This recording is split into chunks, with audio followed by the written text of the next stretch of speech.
was the first stage of the Tour de Beauce, and this year, the first stage was a little bit different than what we've had the last few years. Kind of in the same location, but a little bit different route.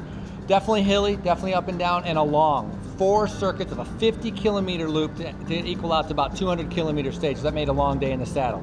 Well, at the start, our race radio wasn't working. That means we did the whole entire first loop in almost in complete silence in the car because we had no race radio, so we didn't know what was going on. First 10 kilometers, one of the other directors came up and kind of yelled at me that somebody needed me up in the peloton. So as I drove up, we saw Gavin Mannion, he needed something, but right when we got there, Jim Stemper had a flat. So we pulled over, serviced Jim, got back in, went back up to see what Gavin was doing, and all of a sudden Gavin, we found out, actually had a broken shifting cable. He was in the small ring for like the first 20 kilometers. And on a circuit like they had here at Beauce, you don't want to be in the small ring only. So did a swap of the spare bikes. I actually got like Cat 5 mechanic marks right there, so I did my work for today. Then we went up the road and we found out, talking to another director, we said, hey, is there a break? Because we don't have race radio. They said, yeah. About 9 guys up the road, and I said, oh wow, do we have someone in there? They said, yeah, you got John Hornbeck. I said, sweet. I was like, what's the time gap? They said 11 minutes. I was like, holy Moses, we've been out of touch for a while. So beelined up the road to get up to John, saw how he was going.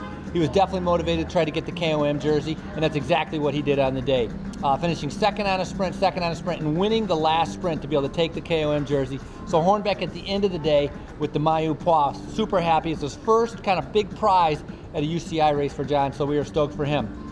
Leading up to that point though, John was in this break of about 9 guys. The group split, 5 guys up the road, and John was in the second group of 4, and those 2 groups, it's been about a minute and a half difference between the 2. At that point, it was only about a little less than a lap left, so I went back.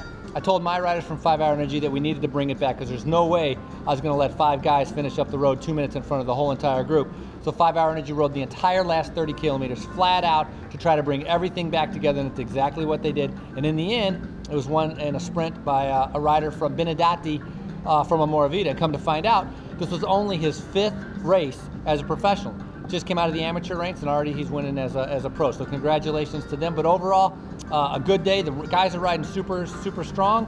It was a good course, and we have the KOM jersey leading into tomorrow, which is Lac Magentic, which is going to be one tough climbing day. Very tough mountain finish, and we're going to see how the guys do as we get there.